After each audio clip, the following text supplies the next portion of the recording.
Hello, everyone. Welcome to eSight Vision Central Reading with eSight Go. Today on Friday, October the 11th, 2024. Thank you, everyone, for joining today on this nice fall Friday.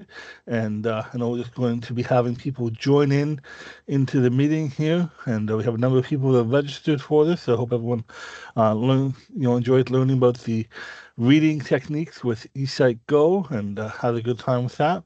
And so welcome everyone. And here we go. So I am going to start off the meeting here of eSight Vision Central, reading with eSight Go. So for our agenda, we're going to do a little bit of introduction and housekeeping. Then just going to mention the eSight Go MSRP, do a brief kind of discussion of general candidates for eSight Go, and then get into our topics of reading with eSight Go. So first off, for introduction, this is live, so things might happen. I might misspeak, buttons might, not work and so forth. So we are live. To raise your hand at the end of the meeting, on your computer, you can press Control, Shift, and K on a PC, and Command, Shift, and K on a Mac. This session should only take about 30 to 45 minutes. So the eSight Go MSRP. The MSRP of the eSight Go is as follows. In the US, the eSight Go is going to be selling for $4,950, and the MSRP in Canada is going to be for $6,600. For candidates for eSight Go, I just want to go with some kind of general candidacy guidelines for the eSight. This is, kind of basic guidelines. We can't really answer questions in regards to specific eye conditions and specific, unique situations someone may have. If you're interested in finding out whether eSight's right for you or not, I would recommend calling in to the company and to have a discussion there to find out if eSight is the right product for you. But in general, eSight assists an acuity of 2080 to 2600. And eSight designed for those with central vision loss and designed for those with some functional peripheral vision. So if you have no peripheral vision, say you're just looking through a tunnel, eSight might not give you the benefit that you're hoping. It may be able to, say, clear up that tunnel view, but wouldn't be able to expand that tunnel. And if you don't have much peripheral vision, it is probably difficult to see the screens of the eSight Go. But eSight Go can assist a variety of visual conditions, but conditions that affect peripheral vision, such as glaucoma and retinitis pigmentosa, can be more challenging to assist. It's just very depending on the individual and the acuity and so forth, but just want to put that out there for people. So we're going to get into reading with the eSight Go, and so we're going to cover basic reading techniques, advanced reading techniques, practical reading with the eSight Go. So, like for example, quick service menus with Leah, and appliances with Cosmo. And this is kind of the supplement, the coaching material, that coaching supportive material that you'd cover with your coach one-on-one if you purchase an eSight Go. But we thought it'd be nice to do a entire topic on reading with the eSight Go itself. So the first subtopic is going to be basic reading techniques with the eSight Go, and that's going to be with Jeanette. So Jeanette, if you'd like to speak with that. Absolutely. Good morning, everyone. Welcome. And reading is one of the features that I found particularly enhancing and liberating with my eSight, because before that time I was only reading large print or Braille. So for me, this has been a revolution. So the most important principle with reading with eSight, I find, is to establish a good distance between yourself and whatever it is that you're reading. Many people will find, like myself probably, that they have previously had to place whatever it is they're reading, especially if it's like a page from a book or a list or something like that, they will have had to have placed it very close to their eyes, kind of reading up to their nose almost. Whereas with the eSight, you don't have to do that. So you can read, I'm saying, about 8 inches away. I usually say between 6 and 8 inches away, depending on the size of what it is you're reading. So that is a good guideline, but I would say the first thing that you want to do is establish a good distance and then begin to zoom up using your zoom on the right-hand arm of your device. Zoom up, zoom up, zoom up until you've got the right level of zoom where you can actually see the letters. And again, it's this balance between using the zoom and also establishing a good distance. So you may have to just kind of, just pinpoint a little bit closer once you've got that zoom level correctly, how close you want the document to be from your face. And usually I say it's about 6 to 8 inches in my experience, but you could be a little bit further if it's slightly larger print. And then the next uh, little technique that I tend to use is actually, if anybody has used a CCTV, you'll know that oftentimes you move your head from left to right to scan the text and then you go back to the left again. Now, some people may find that when you're reading with eSight, you're using a similar technique, scanning from left to right and then finding the next line.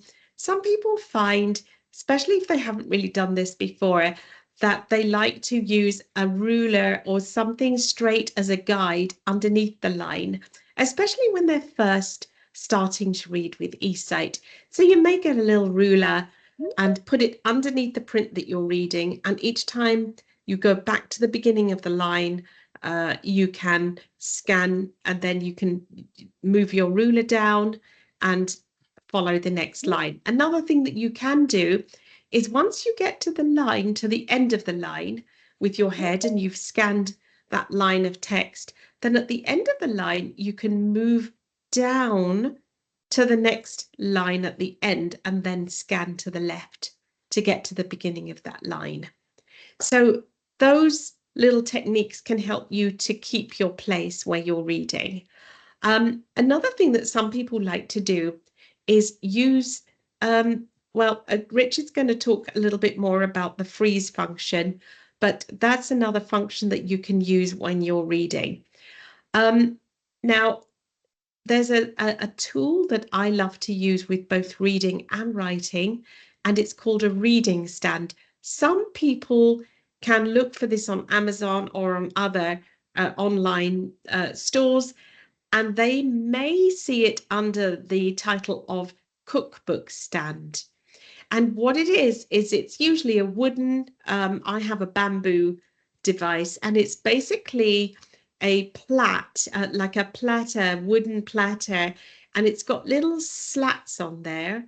And there's a metal, usually a metal bar underneath a slanting shelf, a kind of a shelf, and you can put your book on that surface, and using that metal bar underneath with the slats, you can adjust the height of it and the slant.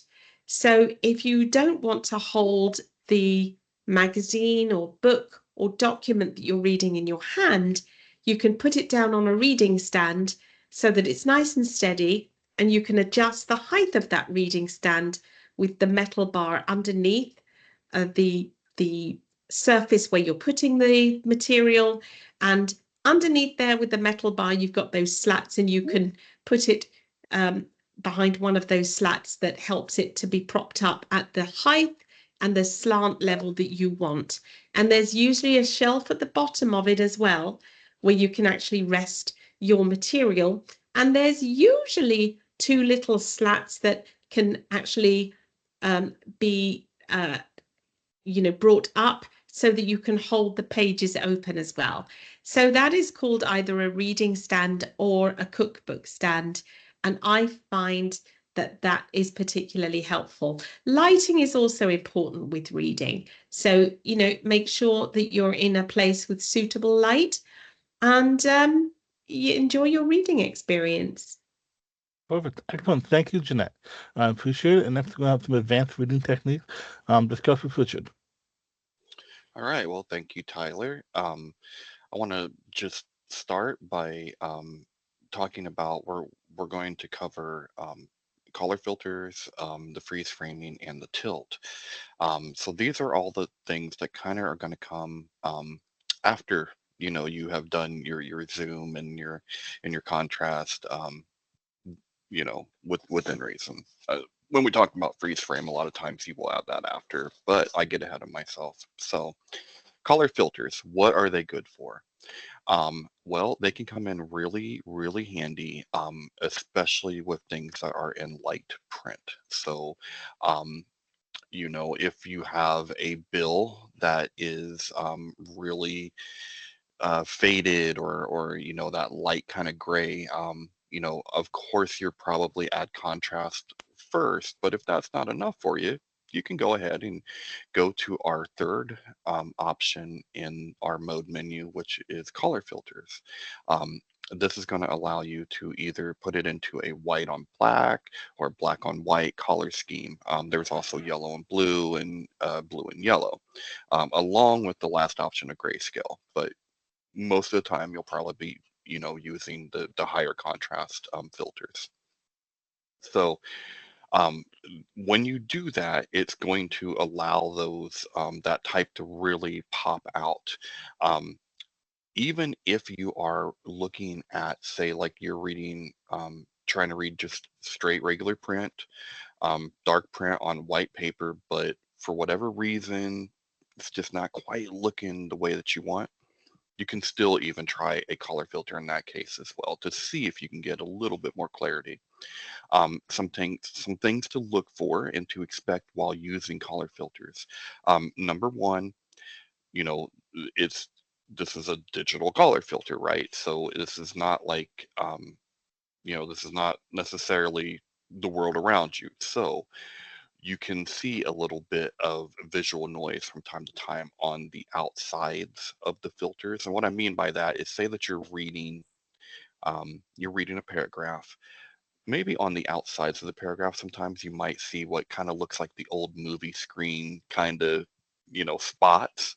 Um, that is normal. And that is expected, right? What you're looking for is to be able to get the clarity, to be able to see the words that you're trying to read in the center there. Um, Another time when this can come in, really handy is just any time that you might be working with your children or your grandchildren. Sometimes papers come from school in bright, pretty colors, but you can't make anything out on it. That's another instance where a color filter may be the answer, or at least something that you would want to try. So, um, so that's just a little bit with the color filters and why you would want to try them when it comes to reading. The next feature is something that I utilized a lot, especially with the E4, but I used it a lot, and that was the freeze framing. So typically, what the freeze framing does is it holds things still and it gives us enough time to see it, right? Since time isn't as big of an issue when it comes to reading, then what we are looking for is the freeze frame is really going to help you hold that material still. Okay. And the best way to utilize that freeze frame is to be in a minimal zoom, so a zero zoom level. You want to look at the page. You want to try to encompass the whole page in your screens. And even though you might not be able to read it right now, that's okay. We want you to then do a long press on that menu button. You will hear it say freeze. Once it does, that is when you'll want to increase your zoom, and you can make your adjustments at that point. As you move your head, it will pan that image. So, like what Jeanette was saying, with the left to right, it's going to do that automatically by moving your head. Um, so like I said, this is primarily used to help hold things still. Um, if you happen to be out and you're reading different things, a menu, a sign, something like that, something at distance, this is another good tool where you can freeze it and then add that zoom to try to hold it still. And, you know, like I said, it's something that I utilized a great deal with the E4. Finally, the newest feature that we have is the tilt. And this is a really great comfort feature when it comes to the reading. Once again, like when Jeanette was saying, 6 to 8 inches away, um, deciding what kind of angle you're using with your stand, all of those things, when you add tilt with it, just really enhances your comfort. So what it means is you can digitally tilt that camera down. So if you're holding your book in your lap, you literally can make the camera look down and you never have to crank your head or anything like that. And it just makes for a much easier and more comfortable reading experience. And it'll allow you to, once you have built your eyes up, you can, read for a good amount of time because you're not having that neck strain. You're not having any of those things. Tilt comes in handy too. Like let's say that you're at a restaurant, you're reading that menu, you're trying to do something, and it's one of those fun ones, that are on the table, so you can't pick it up. Tilt can come in really handy for things like that.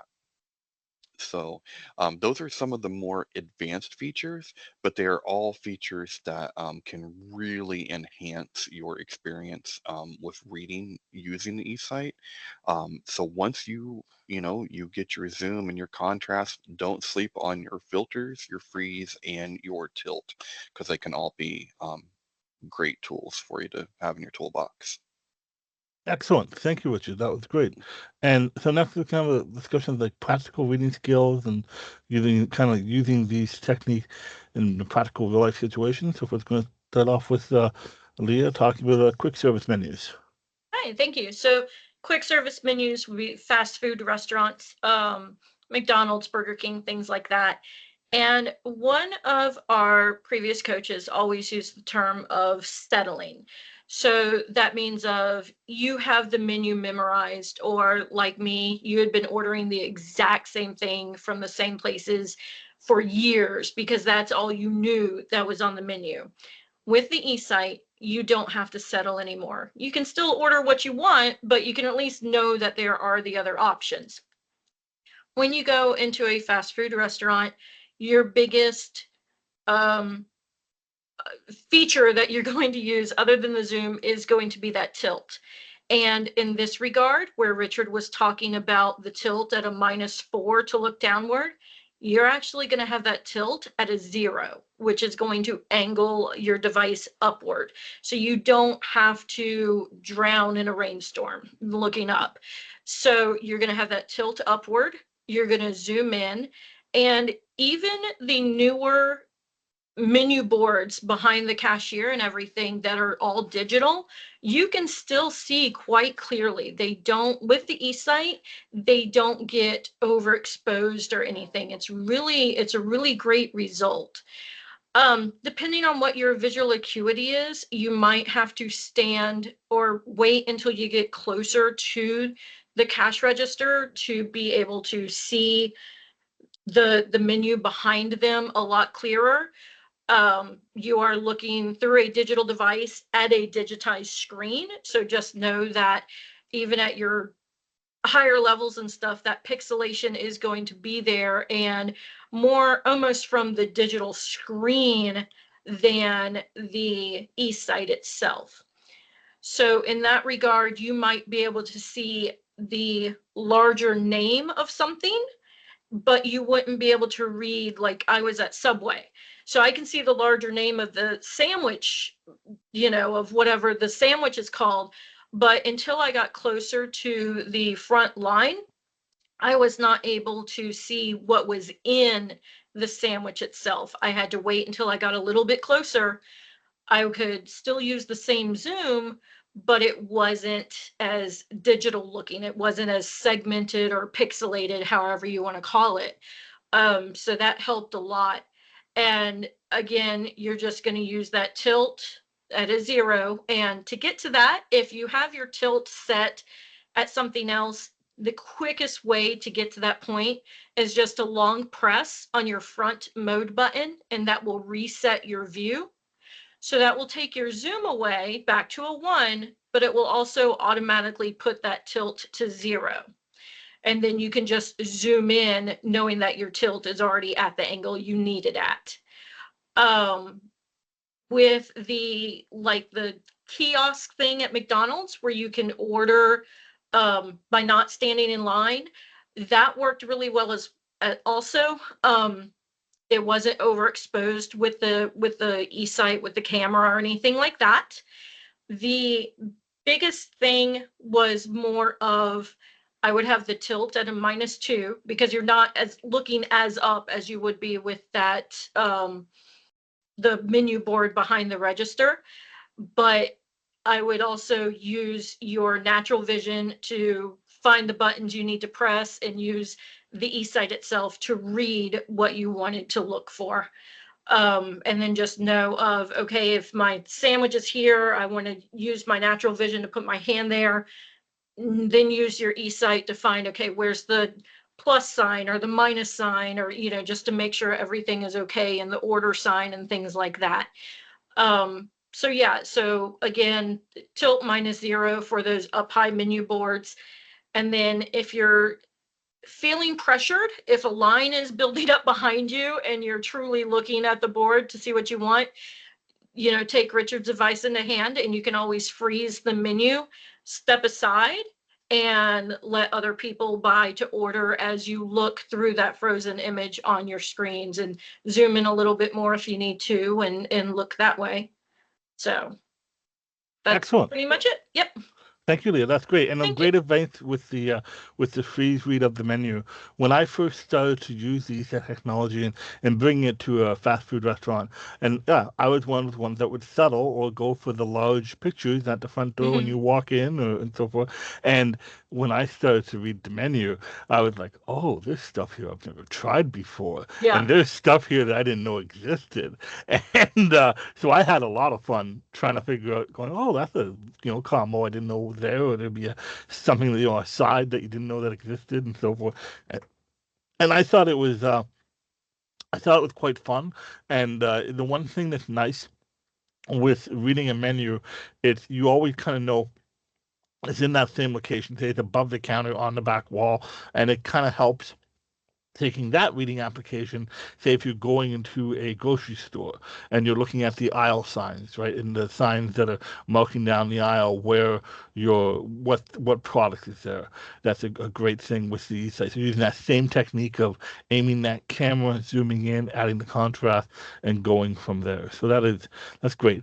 So now for more hold on, one more thing to caution against. Sorry, Tyler. One more thing to caution against is that one of the fast food places that I went to, they had 2 different screens, and one was stationary and the other one had an image that would cycle through every few seconds. So I was in the middle of reading it and it changed, like the entire screen changed. So just be aware of that there could be screens that change. And in that case, either, wait for it to come back, or if it's going to do that, freeze the image after it changes so you can take your time to read it and then go on to the next one, knowing that you still might skip a few. But a lot of those menus, or a lot of those screens, are just more of like promotional type things and things like that. So it might not matter as much as an actual menu itself. So just be aware if your screen's changing, don't get freaked out. Perfect. Thank you, Leah. That's great advice. All right. Oh, great. Next, we're going to go on to appliances and buttons with Cosmo. Well, I used to have a nice microwave that had 2 physical dials. One for the power, and all the way to the right was high, and then the bottom one was time. Straight up was 0, and so I knew how far to turn it to get to 2 minutes, and that died. So now I've got a stainless steel and black one with buttons that are not tactile at all, and it sits under my cabinets. So if I, without my eSight, want to try and see it, I have to bend down low and make sure I don't hit my head on the thing and get 2 or 3 inches away from it and make sure I'm pushing the right button. Because even though I've had it for 6 months now, I know where the button is. I know where the 30-second button is. I know where the start button is. It takes me like 7 or 8 times trying to push it to get it to push because they're not tactile, and it's awful. And so the eSight, um, I can see it. I can not have to hunch down. And with this eSight Go, the fact that it boots up so quickly makes me way more inclined to use it for a short task like that. Older devices would take boot up time like a desktop computer every single time you go to turn it on. With this Go, it goes to sleep for up to 8 hours. So if I unplug it from the battery, it'll go dark, but when I plug it back in, it comes on immediately. And that is really great for something like in the kitchen stuff. And so battery on, boom, and then I can see my buttons. Now, a lot of appliances will have shiny surfaces, so that can make it challenging. So if there's glare coming off of the buttons, just you got to change your angle a little bit and find that sweet spot. A good technique is to zoom in to find what button you need and then zoom out, because if I'm at times 18 and I can read the or the bake versus broil button on my stove, my finger, the field of view is pretty small because I'm at times 18. So having my finger and hand-eye coordination find where I'm looking at, because my finger would pretty much fill up most of the screen, can be challenging. So locate the button you're looking for with a higher zoom, zoom out, and you'll still know whereabouts it is, and then you can get your finger on the right spot and then zoom in if you have to, and make sure you're pushing the right button. But my stove has the display in the middle, and then like 8 mode buttons on the left, and then on the right are the number keys to type in how long you need to do it. And like I said, bake, convection, broil. I just need bake every time because I'm not that fancy of a cooker. Tilt is a good function, but Richard's already covered that. One great thing about the eSight is all this naked eye vision you have around. Right now, I'm looking at you guys through my naked eyes. Now I'm looking through my eSight. And if you have it tilted, you can do it both ways. Right now, I'm looking at you through my eSight. I'm at -2 tilt. So my eSight is also looking at you guys. And I don't have to move my neck at all. I just gaze up into my screens and I'm still looking at you. And that's important for navigation, moving around the kitchen. So I might have it tilted down at 3, but I'm moving around the kitchen with my naked eyes and over the dishwasher. Okay, I don't need to look through this to load my dishwasher with dishes. I can see the big white plates and put them in the slots. But now it's time to push the button. eSight's tilted down. I don't have to do much. I'm just dish. Okay, I'm ready to go. Look through my eSight. There's the right button. There's the right button.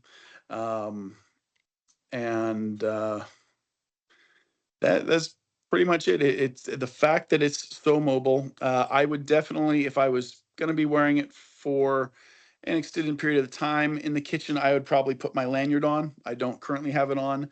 It's pretty steady. I can go like this and it's not coming off. But if I dropped a piece of silverware and had to bend down to pick it up, it'd be good to have the lanyard on just to be safe.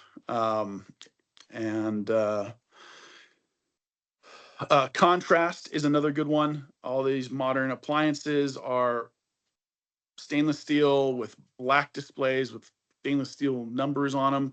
And so going into your mode and upping the contrast a little bit can help. Also, grayscale is a nice tool that can make the numbers pop a little bit. So there are a couple of adjustments that you can make if you're having trouble. Good. All right, thank you, Carl. Great discussion of the application of reading with appliances, and like Carl was saying, sometimes we have to get new appliances and so forth. We might have a version or a style that we like, and you have to get a different style with buttons instead of a dial. But I found eSight has been a great help for that. Even when I got new dishwashers and a dryer, I bought it based on price, not on look of the product. So that was quite freeing for me, for lack of a better word, of being able to go, all right, this is the price that I want and hit my budget, versus, oh, is the dial big enough and is the numbers big enough, where I didn't have to focus on that as much. I could focus on the price, and then knowing my eSight there was supplement and to help me with it, and it turned out great. It's a great washer and dryer that I have for my clothes, and I was able to use my eSight and learn it and so forth. And every once in a while, I have something special I need to take care of. Their daughter's dress that I had to put on delicate. I just use the eSight to double check that dial and make sure I'm putting it on the right thing, and it works out wonderfully. And it's caused me some nice thing that the eSight's so quick to get going and boot up that you can just kind of take it on and off and put into sleep mode as needed. So thank you, Cosmo. Very nice.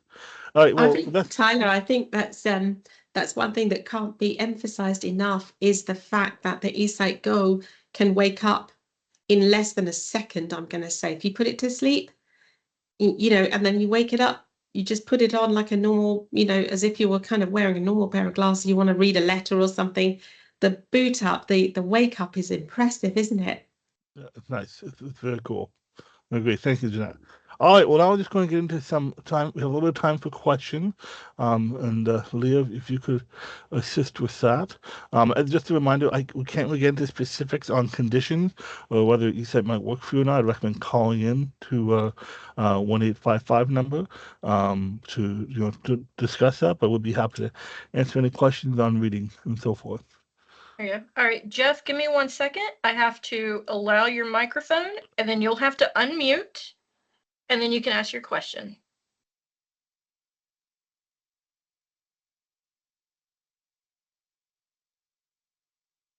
You'll have to unmute yourself, Jeff.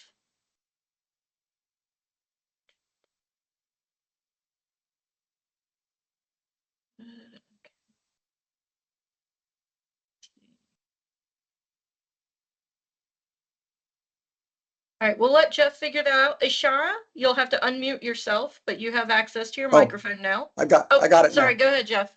I apologize. Okay. That's okay. No worries. So it was mentioned that you long press the menu to go to freeze frame. And my question is that synonymous with reset view? Because when I long press my menu, it goes to reset view. No, that's your mode button. That will reset view. Your menu button will be towards the back, towards your ear. And that's your menu button. Do a long press on that, and that will freeze. Do another long press to unfreeze. Okay, thanks, Richard. Got it. No problem. All right, Ishara, you'll just have to unmute yourself. Hi, how are you guys? Doing good. Good. I wanted to say I'm still waiting for an email or a label sent to me to return the old the demo that I had. I'm not sure when it will come, but it's supposed to be here by now. It's been since last time we did the talk, and I also mentioned to Richard that I need that email, the thing to send back the demo that I have. So yeah, we after you're able to be sent out, and maybe perhaps hit your junk mail. But later, take note of that, please, and we'll get that through. And I'll look as well, because that should have been. Okay. She should have these labels. I normally get. Okay. Because I normally get the email for. Yeah. Maybe I'm not sure if it would go to the junk mail, but I will check and see. Okay. And Richard, Thank maybe Richard, we get that sorted out. You can give her a call and just what subject line stuff you should look for to see that.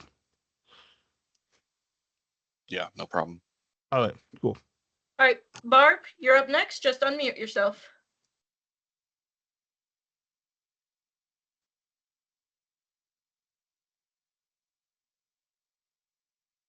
Let's see, Barb.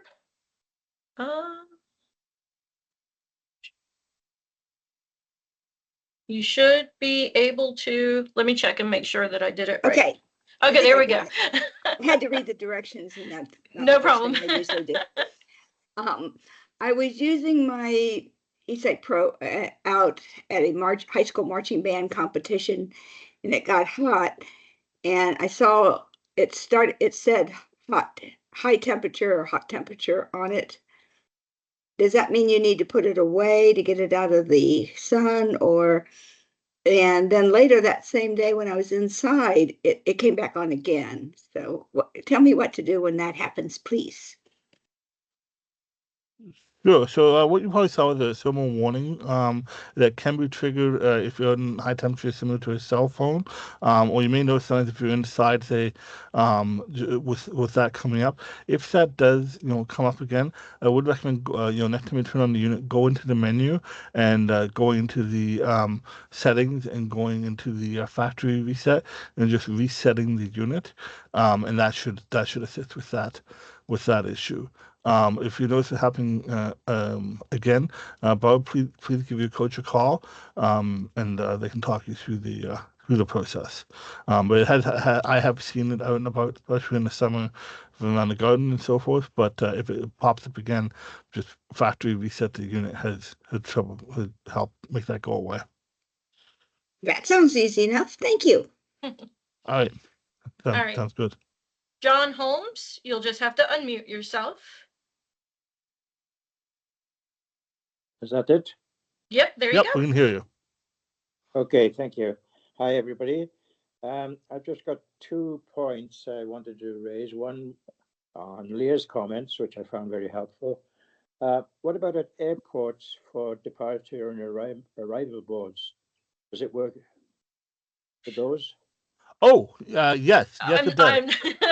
Go ahead, Tyler, please. Yeah, no. So what we try to do is for subtop, just kind of applications of how to use it. But airport, I've been using the eSight technology since back in 2013, and with using eSight back to eSight one day, using it to find the luggage claim and to read the gate numbers has been invaluable to me, to say the least. It's the same type of technique, similar to reading a menu. If you're looking around an airport and finding your way around. I actually got so confident with the eSight traveling, I can go through an airport now on my own and not break a sweat. I was actually once really proud of myself. I was with a sighted person, and we were in the Chicago O'Hare Airport, which is a very large airport, and I was actually guiding them along where to go because I could read the signs as we were going along, and I kind of mapped it out fairly well beforehand, and so I was quite proud. And here's a person with low vision helping someone that's sighted to get comfortable going through an airport and do it in a quick manner. So I really have liked it with the airport. A bit of a subtopic, but just to comment. When I go into the airports, how I normally do it to find my way around, if pre-security, so using the eSight to find the ticket counter or to make sure I'm going to the right airline, and then as I'm approaching the security and going to security, I'll take off my eSight, treat it like a laptop, put it in a bin. They may ask what it is. I explain what it is. It zips through security, gets X-rayed, and then as it comes out, I just put it back on my head, and away I go find my gate.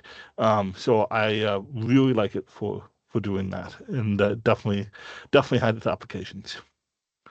Good, thank you. You're welcome. Am I allowed one more question? Sure, you may. The eSight 4, I tried it in the car when we were in motion. I thought I could help my wife because she's sole driver now, with reading the upcoming signs on the highway or the roads. But of course, what happened was I started to get motion sickness with raising my head and the focus in and out and so on and so forth.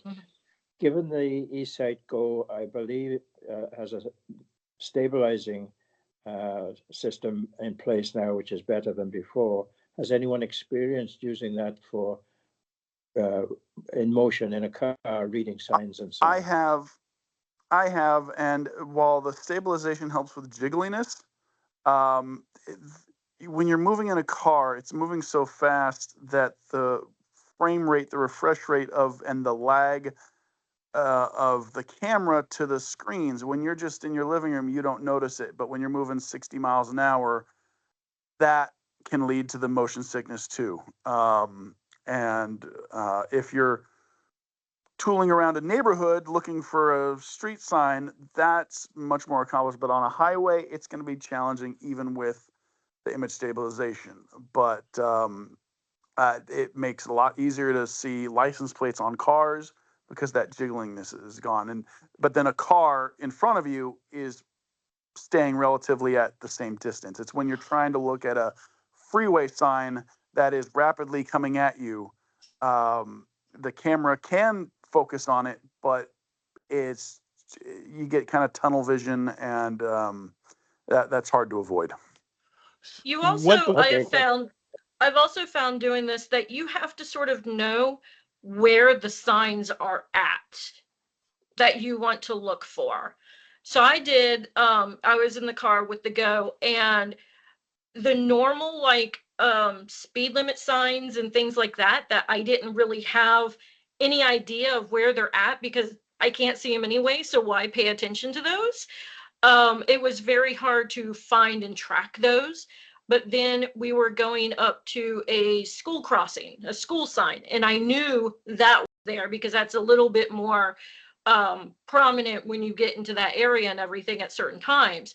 So I knew that was there, and I could find it from further out and just sort of like realize how much further away I was when I was able to see it. And then as it was getting closer, sort of already know what it says and everything. But in regards to speed limit signs and exit ramps and things like that, that got a little bit trickier just because of not knowing where they were at on the road itself. Okay, thank you very much. Yeah. I'm Mhm. sorry. Yeah, I think we all have experience with this. Yeah, Yeah. no. We'll get different responses. One thing I want to chime in with when you're in a car, or when you're in a vehicle looking through the eSight, there's the front-facing view and then looking sideways, and so side out the window. And if you look out the window at the side, all the cars moving, you're going to get a different sense of motion than if you're looking straight ahead towards the sign. So if there's a sign on the side of it, like a speed limit sign, you want to be seeing it like as it approaches you. Now, because you're in a moving vehicle, you want to have a wider field of view and kind of let the sign come into your field of view so it's easier to line up, and that would help with the sensation of motion.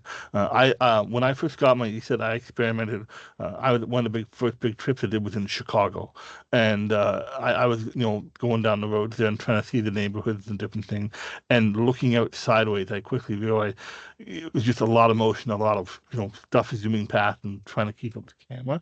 So just having a front-facing way of dealing with it is something to deal with. But it also varies from individual to individual. The sensitivity to motion sickness, and it's just some people I've heard have noticed it. Other people don't notice it at all. So it's just something to be aware of. Okay, thank you. You're welcome. No more questions. No more questions? Okay, No well, more questions. all right. Well, thank you everyone for joining for the month Vision Central. Really appreciate it. Want to have detailed discussions with your coach and so forth. If you're an eSight user, please feel free to call and have a chat with your coach. For anyone that we've kind of gone to a deep dive with for going through an airport with the eSight or anything like that, definitely please call your coach and we can talk through that experience and what to think about and what to expect. As Jeanette was saying, how Jeanette would read previously to getting eSight and having that kind of change in her life and how interesting that was for her. That's kind of what we'd hope for a lot of people is to have that ability to have a bit more confidence and independence to try to see things and so forth. So just want to remind users of eSight to have the coach, to give the coach a call and they can talk that through. And we'll be looking forward to seeing everyone next month. Thank you, everyone, and hope everyone had a good day. Thank you for all coming. Thank you. Bye-bye.